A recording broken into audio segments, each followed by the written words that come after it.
Guys, BSNL কি তাদের data প্ল্যানের দাম আরো কমিয়ে দেবে? তার কারণ বিএসএনএল এর যে পরিমাণ গ্রাহক রয়েছে সেগুলো কিন্তু আরো অনেক বেড়ে যাচ্ছে, জাস্ট বিকজ বিএসএনএল এর যে ডেটা প্ল্যানের দাম সেটা অনেক কম। আর প্রচুর পরিমাণ মানুষ কিন্তু বা আপনাদের মধ্যেও কিন্তু কেউ না কেউ রিসেন্টলি বিএসএনএল নিয়েছেন, জাস্ট বিকজ আপনি জিও, এয়ারটেল, ভি এর যে এত টাকা ইনভেস্ট করতে পারছেন না, সো যার জন্য আপনি বিএসএনএল নিয়ে খুশি রয়েছেন। আজকের ভিডিওটা একটু ব্যতিক্রম ধর্মী, সো অবশ্যই এক সেকেন্ডও মিস করবেন না, দেখতে থাকুন সম্পূর্ণ ভিডিও। আর যদি ফেসবুক থেকে দেখে থাকেন সেক্ষেত্রে ফলো করতে ভুলবেন না, ইউটিউব থেকে দেখে থাকলে সাবস্ক্রাইব করতে ভুলবেন না এবং পাশে থাকা বেল নোটিফিকেশনটি অন করতে ভুলবেন না। দেখুন, বিএসএনএল এর যেহেতু দাম এখন অনেক কম, যার জন্য কিন্তু হুড়িয়ে মানুষ প্রবেশ করছে বিএসএনএল এ এবং বলছে ভাই বিএসএনএল বেস্ট। আমিও বলছি BSNL best, just because BSNL এর কিন্তু প্রাইস রেটিং অনেক কম। তার পাশাপাশি কিছু কিছু জায়গায় বিএসএনএল কিন্তু খুবই ভালো স্পিড দেয়, খুবই ভালো তাদের কিন্তু পরিষেবা দিয়ে আসছে। অ্যান্ড তার জন্য কিন্তু বিএসএনএল কে হ্যাটস অফ যে এখনো এই জামানাতেও অনেক অনেক কম দাম কিন্তু রেখেছে বিএসএনএল। যেখানে অন্যান্য কোম্পানি যদি দেখি সেক্ষেত্রে অন্যান্য কোম্পানির যে ডেটা প্রাইসের দাম সেটা কিন্তু প্রায় ডবল বিএসএনএল এর। তো সেক্ষেত্রে কিন্তু বিএসএনএল অবশ্যই পয়েন্ট পাওয়া দরকার। কিন্তু কথা হচ্ছে বিএসএনএল কিন্তু 4G লঞ্চ করছে, অর্থাৎ পুরো ইন্ডিয়াতে কিন্তু বিএসএনএল 4G খুব তাড়াতাড়ি চলে আসবে। এবং তার পরের খবর কিন্তু আপনারা কেউই জানেন না যে বিএসএনএল ধরুন আসলো 4G নিয়ে, আপনার বাড়িতে 4G পাচ্ছে, হুরিয়ে নেটওয়ার্ক পাচ্ছে, তখন বিএসএনএল দাম কত হবে সেটা কিন্তু আমরা কেউই জানি না। এখন হয়তো আপনি হুরিয়ে বিএসএনএল দিকে চলে যাচ্ছেন, বিএসএনএল নিয়ে খুবই খুশি আছেন।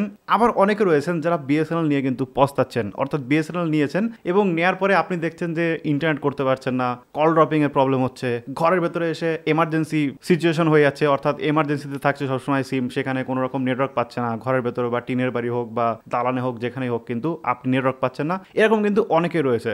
আমি কিন্তু দুই ধরনের মানুষের কথাই কিন্তু বলছি এখানে, শুধুমাত্র যে বিএসএনএল খুবই খারাপ এরকম কিছু বলছি না, আবার কিন্তু বলছি না ভাই বিএসএনএল কিং এরকম কিন্তু কিছু বলছি না। সো মানুষ যেগুলো ফেস করছে তো সেগুলো কিন্তু আমি আপনাদের সবসময় তুলে ধরার চেষ্টা করি এবং শুধুমাত্র একতরফা কথা বলা কিন্তু আমি নিজেও পছন্দ করি না এবং সেটা কিন্তু বলিও না। আমি কখনো বলি না যে জিও সব থেকে বেস্ট বা বিএসএনএল সব থেকে বেস্ট বা এয়ারটেল সব থেকে বেস্ট বা ভি সব থেকে বেস্ট, এরকম কিন্তু আমি কখনোই বলি না। আমি নিজে যেটা ট্রাই করি, নিজে যেটা পরীক্ষা করে পাই অ্যাজ এ কনজিউমার সাইড, সেখান থেকে কিন্তু আমি আপনাদের বলার চেষ্টা করি যে কে আপনাকে কত ভালো পরিষেবা দিচ্ছে। এইবার দেখুন, আমি যেরকম আপনাদের বলেছিলাম যে জিও, এয়ারটেল, ভি সবাই কিন্তু তাদের ডেটার দাম কদিন পরেই কমাতে চলেছে, মানে যেখানে ওদের বাড়ানোর কথা সেখানে কিন্তু অলরেডি জিও কমিয়ে দিয়েছে। এবং আমি আপনাদের বলেছিলাম যে কেন কমাবে, তার কারণ বিএসএনএল এর যেভাবে উত্থান হচ্ছে এখন, জাস্ট বিকজ বিএসএনএল এর ডেটা প্রাইসের দাম কিন্তু অনেক কম, সো যার জন্য জিও এবং এয়ারটেল দেখছে ভাই বিএসএনএল তো সবাইকে খেয়ে নেবে, মানে যে হারে লোকজন বিএসএনএল প্রবেশ করছে সেক্ষেত্রে সবাইকে খেয়ে নেবে। সো যার জন্য কিন্তু জিও অলরেডি দুটো প্ল্যানের দাম কিন্তু কমিয়ে দিয়েছে। এবং আমি আপনাদের যেরকম বলেছিলাম বিএসএনএল যদি ডেটার দাম কম রাখে সেক্ষেত্রে ওরা কমাতে বাধ্য হবে। কিন্তু বিএসএনএল যখন 4G নিয়ে আসবে তখন কিন্তু আপনাদের অবশ্যই ধারণা রাখতে হবে যে এই দামের কিন্তু পরিবর্তন হবে এবং হিউজ পরিমাণে পরিবর্তন হবে।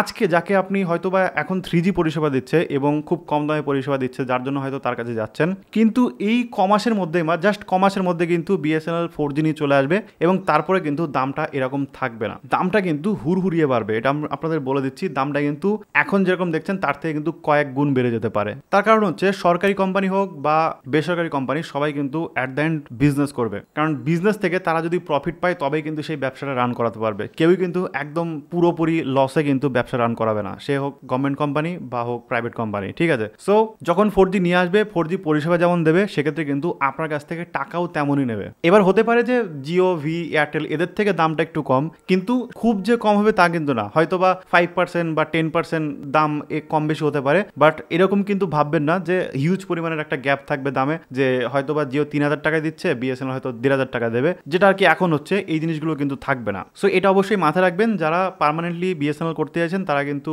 একবার ভেবে দেখবেন জিনিসটা যে অ্যাকচুয়ালি আপনি তো খুব ভালো নেটওয়ার্ক আপনি পাচ্ছেন না, এটা তো আমি না দেখেও বলতে পারি, ঠিক আছে? তার কারণ হচ্ছে সবাই ওই 1 MBPS 2 MBPS এরকম সর্বোচ্চ নেট পাচ্ছে বা 3 MBPS অব্দি সর্বোচ্চ নেট পাচ্ছে যদি তার এলাকায় ভালোভাবে নেট পায় তখন। আর যদি ভালোভাবে নেট না পায় সেক্ষেত্রে তো কোনো কথাই নেই, তার তো মানে নেট চলছে কিনা আমার ধারণা নেই, তার কারণ আমি নিজেই চালাতে পারছি না এবং আমার আশেপাশের যে লোকজন রয়েছে তারাও কিন্তু খুব একটা ভালো ইন্টারনেট চালাতে পারছে না। আপনারা কোন এলাকায় থাকেন এবং আপনার এলাকায় বিএসএনএল সিম কেমন সার্ভিস দিচ্ছে সেটা কিন্তু অবশ্যই কমেন্টে জানান, তাহলে কিন্তু আপনাদের এলাকার খবরগুলো আমরা জানতে পারবো, বা যারা অ্যাকচুয়ালি আমাদের ভিডিও দেখতে আসে তারাও কিন্তু জানতে পারবে। সো যে কোনো সিম নেন না কেন সেটা কিন্তু একবার ভেবে চিন্তে নেবেন, সেটা হোক জিও, সেটা হোক বিএসএনএল, সেটা হোক এয়ারটেল, যেটাই হোক না কেন একবার ভেবে চিন্তে নেবেন, তাহলে কিন্তু আপনার জন্য বেস্ট অপশন হবে সেটা। সো আশা করি আপনি বুঝে গেলেন যে বিএসএনএল এর ফিউচার কি হতে চলেছে, যেহেতু 4G আসছে সো অ্যাট দ্য এন্ড কিন্তু বিএসএনএল তাদের দাম বাড়াবেই, এরকম কিন্তু সারা জীবন তারা কম দাম রাখবে না, সেটা অবশ্যই জেনে রাখুন। যেরকমটা আমরা অন্যান্য কোম্পানিরও দেখেছি, সেটা হোক জিও, এয়ারটেল ভি সবার ক্ষেত্রে কিন্তু তাই হয়েছে। ধীরে ধীরে কিন্তু দাম বাড়তে বাড়তে আজকে কিন্তু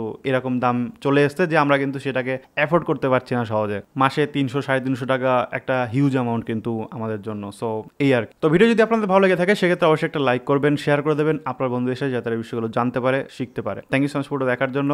দেখা হবে নেক্সট ভিডিওতে। টাটা।